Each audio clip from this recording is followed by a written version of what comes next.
Interest లేదండి. ఈరోజు సభలంటే రావడం లేదు, లేఖనాల పరిశోధన అంటే రావడం లేదు, వాక్యం నేర్పిస్తామంటే రావడం లేదు. శనివారం కూటమన్నా రారు, మంగళవారం కూటమన్నా రారు, బుధవారం కూటమన్నా రారు, రోడ్డు మీద సభలు పెడుతున్నామంటే రారు. ఈ రాని వాళ్ళందరికీ యేసు ప్రభు ఇచ్చిన హెచ్చరిక ఏంటో తెలుసా? అంత్య దినమున వానిని నేను లేపను.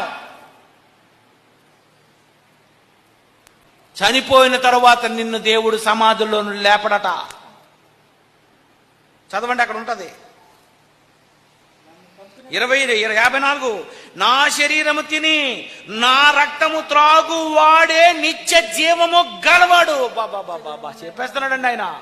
నా శరీరము తిని, ఆదివారమున రొట్టెను తిని, ఆదివారమున ద్రాక్షరసము త్రాగువాడే నిత్య జీవము గలవాడు. ఎవ్వరూ ఆదివారాలు మానకండి. ఇక రొట్టె ద్రాక్షరసం తీసుకొనుటకు రావలసిందే. నువ్వు సంఘంలో కూర్చోవలసిందే, సహవాసము చేయవలసిందే.